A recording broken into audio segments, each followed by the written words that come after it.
Well, welcome everyone. And thank you for taking the time from busy schedules to meet today. And we hope that we were able to bring some value to you to support some of the additional challenges that COVID has brought into our lives. So thank you everyone for joining us today. Briefly, just a couple of housekeeping points I first want to raise. So before we begin, I would like to kindly mention that this webinar will be recorded for those who were not able to attend. And throughout the presentation, feel free to message in the chat if you have any questions. In addition, we will allocate some time at the end for a Q&A session where you may either ask a question in the chat or click and raise your hand function, and we will select you to unmute you and for you to ask your question.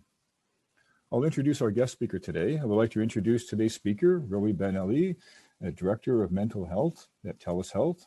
And Rowie also holds an RN degree and has gained many valuable years of experience in mental health within the medical community prior to joining TELUS Health. Rowie will talk today about the importance of self-care during these challenging times. It is important that we look after ourselves first so that we were best able to help others. Rowie will talk for about 15 minutes on the topic, and then we can open the floor for about a 10-minute question and answer period. I'll now turn over to Rowie to kick things off. Rowie? Thank you, Sean. I appreciate it. Thank you, everybody, for joining today. So we'll jump right in, considering the time that we have. So today we're going to talk about, filling your tank during the pandemic, or talking about self-care. And ultimately, just to make it as practical as possible, the conversation is really going to talk a lot about stress and anxiety and how to identify it, but at the same time, how to help other people, both in our lives and ourselves, on methods on how to deal with it. So we'll begin. This is me. My name's Rowie. I'm a nurse. I work at TELUS Health now. I've had many years as a nurse on many levels of care, both in emergency medicine, internal medicine, and then in private care, and developing other programs, both in addiction services and specialty medicine. And for the last 4 years, I've been building programs and delivering programs at previously at EQ Care, which is now TELUS Health. And I think the most important part that I've seen throughout my career as a nurse, but also in my personal life, is really the mental health aspect that cannot be separated from the individual. There's no such thing as purely physical care and purely mental care, mental health care. It all comes from to the same person, and ultimately they affect each other, and the presence and the care of either or, hopefully both, but the care of either or truly is the key to holistic health and general well-being. And that's really what attracted me to, no matter how much physical care we were given, the mental health side was always an important, pertinent piece that can significantly affect the outcome of the other, and vice versa. So just the learning objectives of today, it's really identifying the difference between stress and anxiety coping mechanisms, identifying mental health issues within your workforce, and really how to approach somebody, which is usually the hardest thing. And the question I get the most is like, well, what if I see somebody, or what if I see it in myself? What do I do about it? And the reason that comes into filling our tank, and we can talk about self-care in general, but first we have to identify when we're in certain situations in order to get to that stage. So why are we here? Stress and anxiety have been around way before the pandemic. The mental health situation was present well before the pandemic. However, since the pandemic and our ups and downs and the lockdowns and lifted restrictions and deeper restrictions and tighter restrictions have really affected our ability to adapt and to adjust on a daily basis. And what we haven't done, what most people have done since the pandemic, is have doubled down on working more, working harder, working different hours, working from home, dealing with our family issues. Kids have been home, family members were separated from, and what that has created is a whole new scenario, a much more augmented scenario where we're not caring for ourselves. Not only we're not caring for ourselves, we're caring for others in a very different dynamic. And on top of all that, we're not necessarily have the same timeline nor the same possibilities to care for ourselves. Gyms were closed.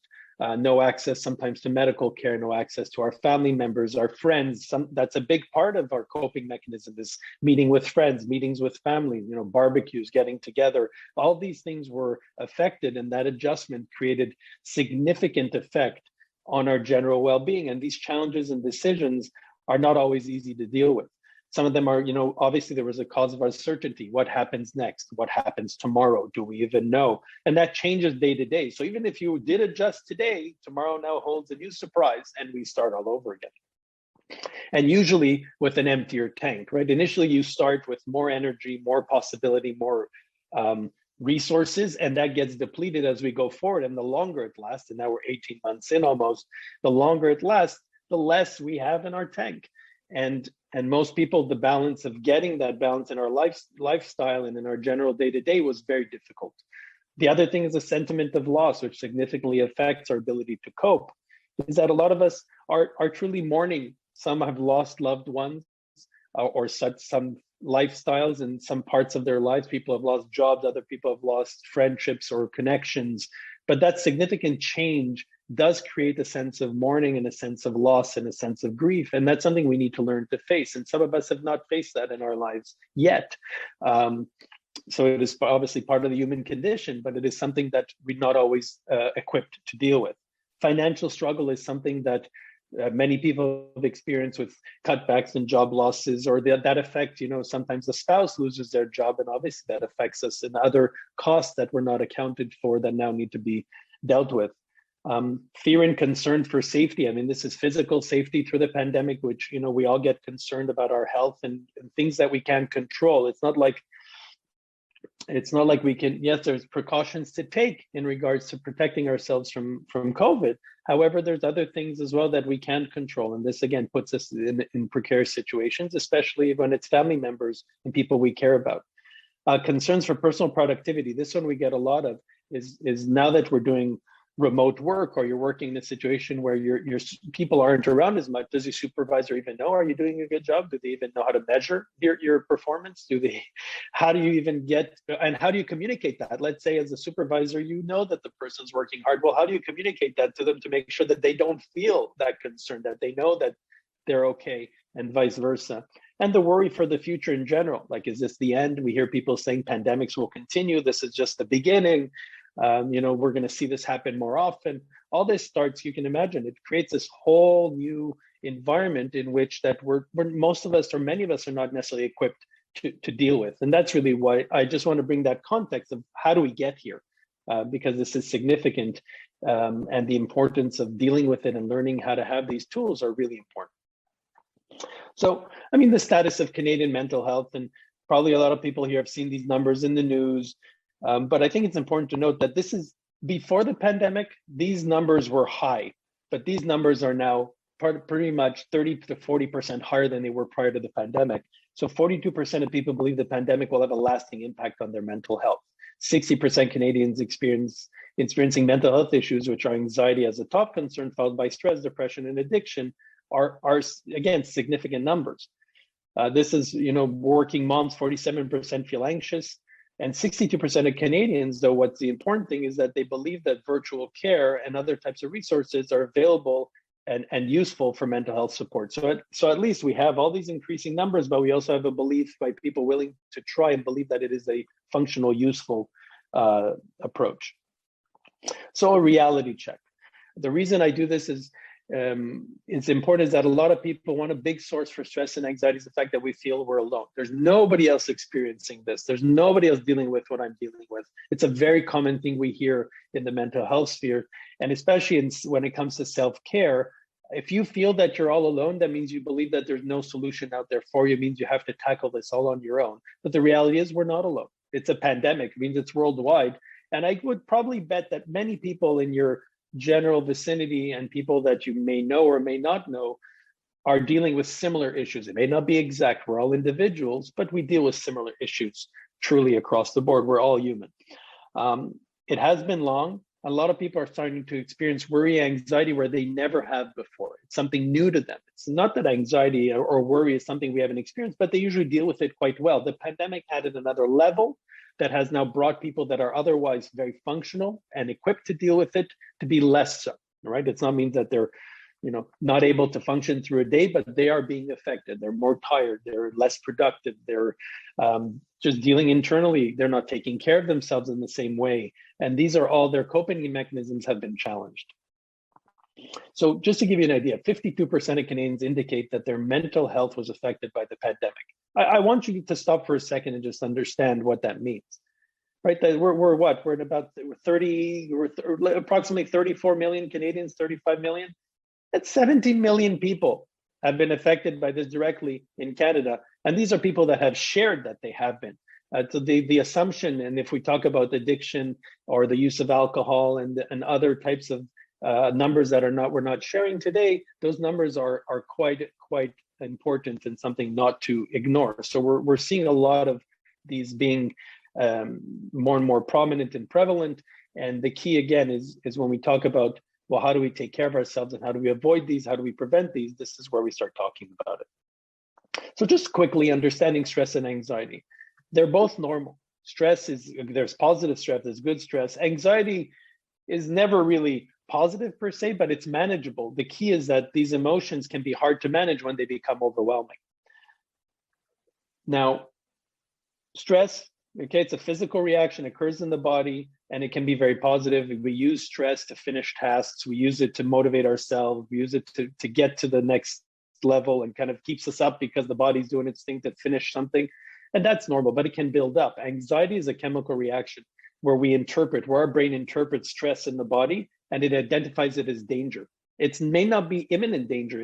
It's a response that we were designed to, oh my God, there's a bear. That's what the anxiety response was for. But when we interpret risks related to work or related to our life or things that are not immediate imminent danger on our own safety, exactly, then that effect now builds up. Plus, we don't know how to release it. We've never been taught to let it out. That's why exercising and meditation and all these tools help, because we have to learn to discharge this energy that's built up. We're supposed to be able to run from the bear, but right now we can't really run away from certain issues, certain problems. So therefore, we don't discharge the energy. And that's where this is where anxiety now becomes a problem when we're not discharging and controlling it. So how can you identify when stress becomes anxiety? Well, we have lots of worries in multiple areas of life. I'm not just worried that I didn't have the time to mow the lawn. I'm also worried that I haven't helped my kids. I haven't spent enough time with my wife. I haven't visited my parents. I haven't delivered at work. I don't know how I'm going to pay my mortgage. That's when it starts to become an issue because we can't juggle them all. When you having difficulty sleeping. Now, when we mean difficulty sleeping, we mean a change. Is it new? Not only is it new, but it's happening. I'm having trouble falling asleep. I'm having trouble staying asleep, or I'm having trouble once I wake up, I can't go back to sleep. Those are the three that we identify.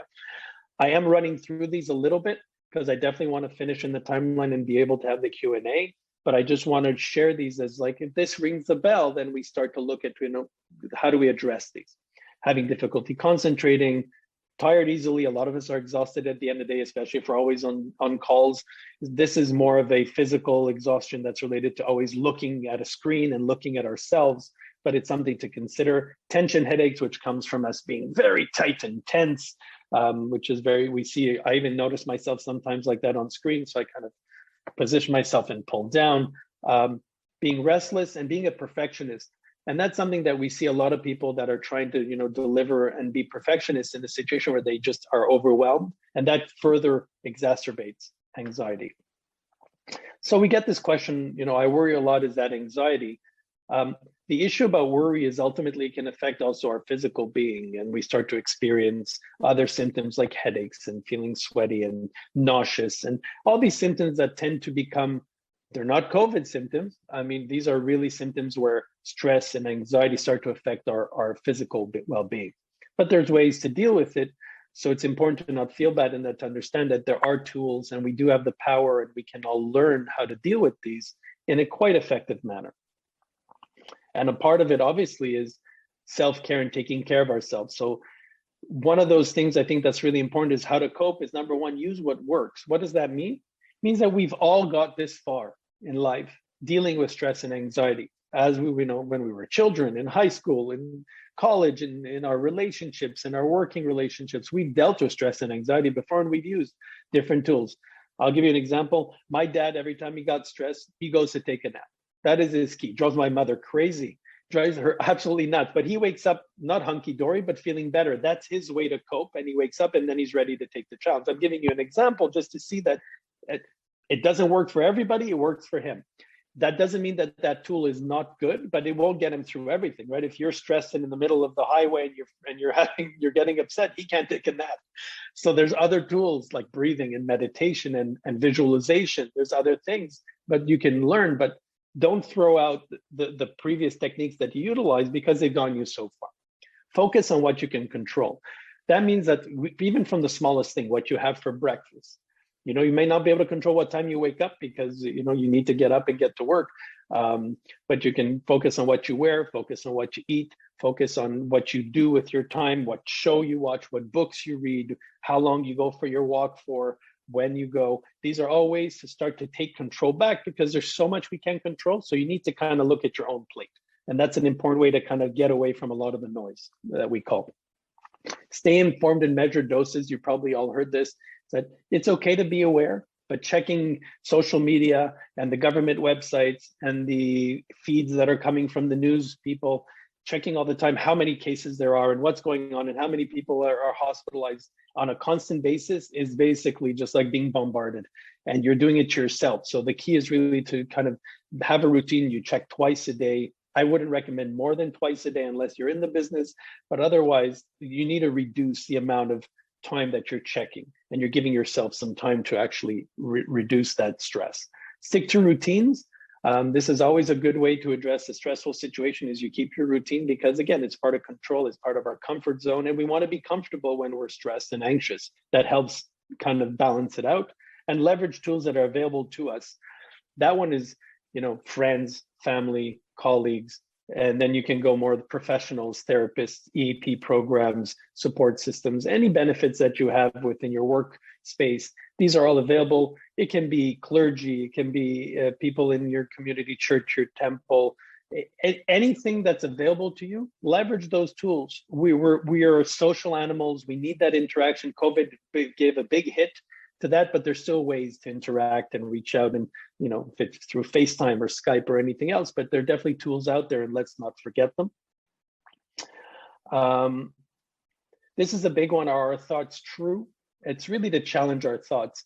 And I'll give you an example. Every time I have a 19-year-old son, every time he calls me, I think he wants something. He probably does. But what I often do is I don't want to answer. It's like, what does he want now? And then I answer him already, and not in a bad mood, but I'm not as positive or happy as I would be. Then it's my son calling. I should be great and happy and ecstatic.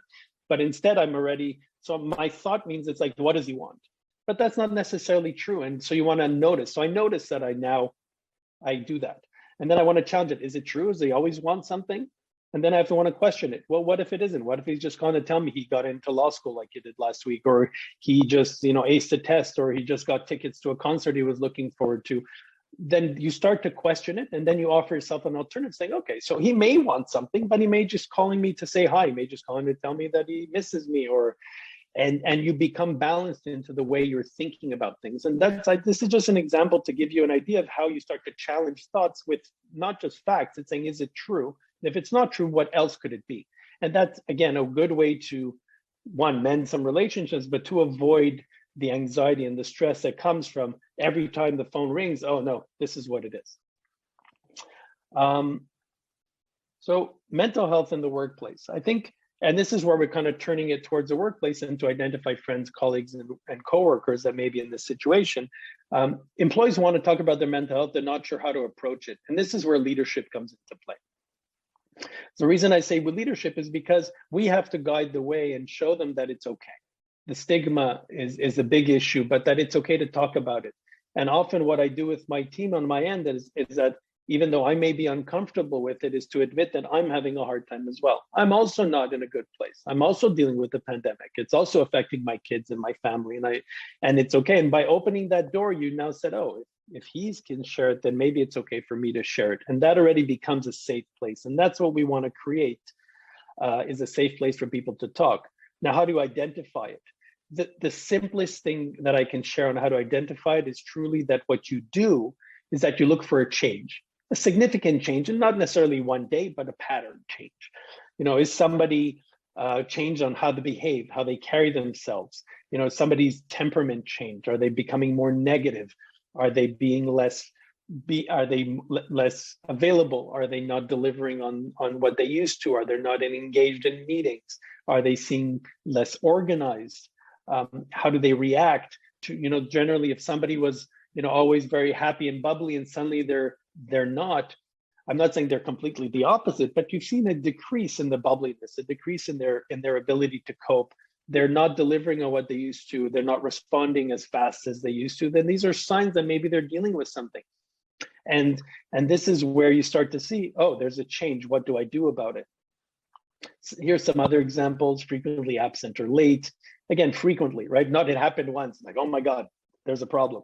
And if they're starting to have interpersonal problems that weren't there before, they're having missing deadlines and they're not participating as much. We've seen the participation piece very common in people because they're juggling too many things and they're just not as present as they used to be.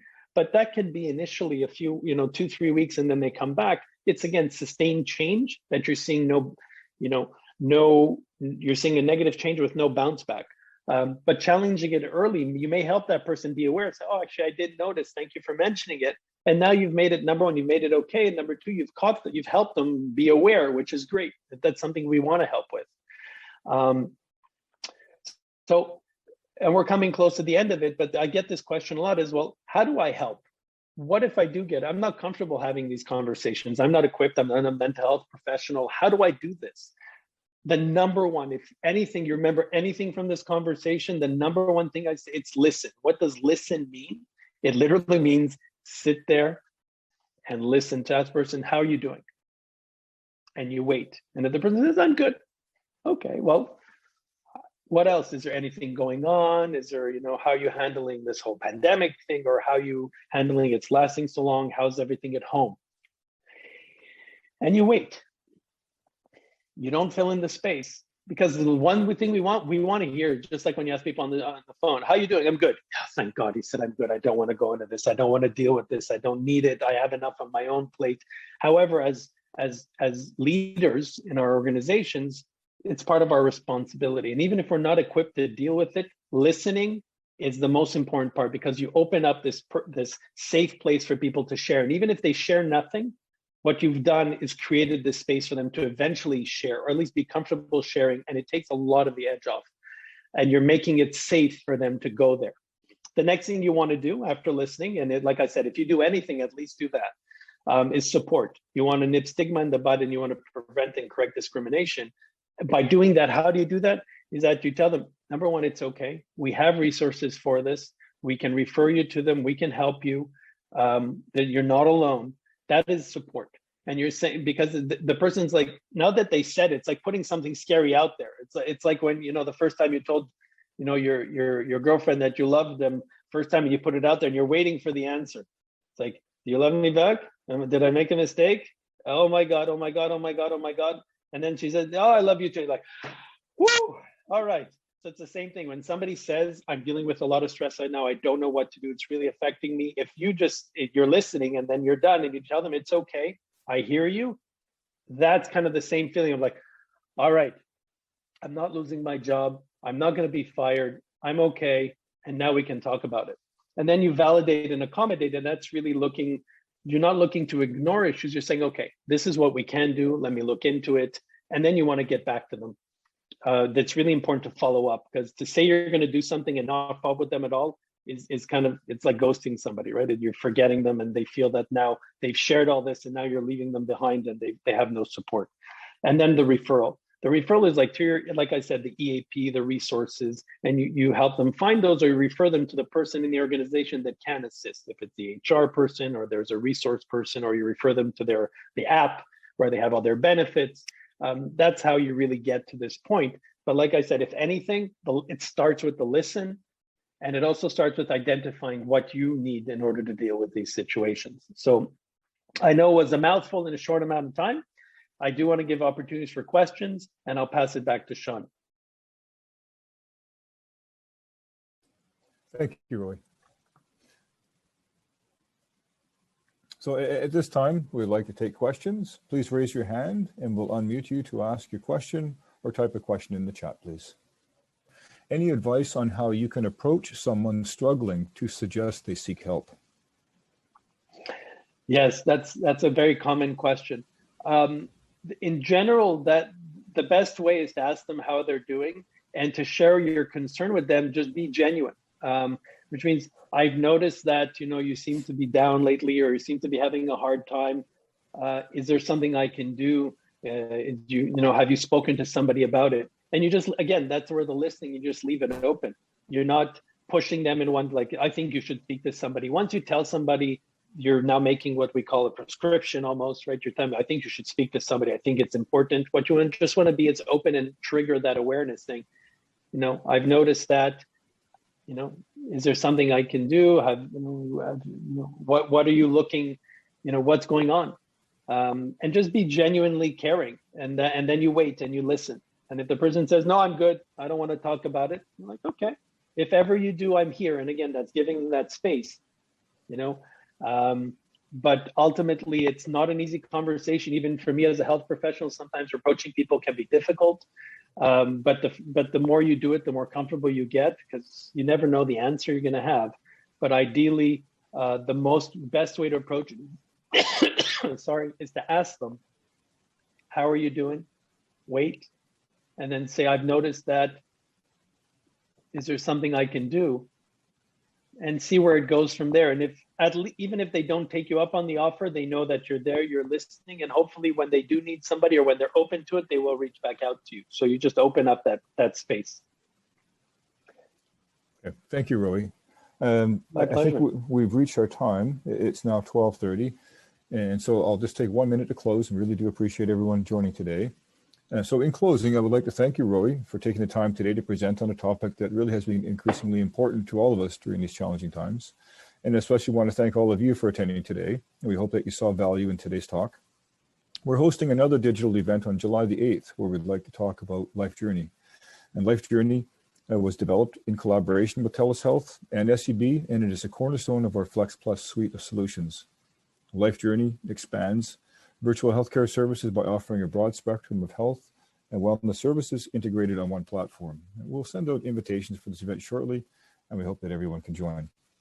And thank you again for joining today's session, everybody. Really do appreciate everybody's time for this important talk. So have a great day ahead, everyone, and thank you for joining.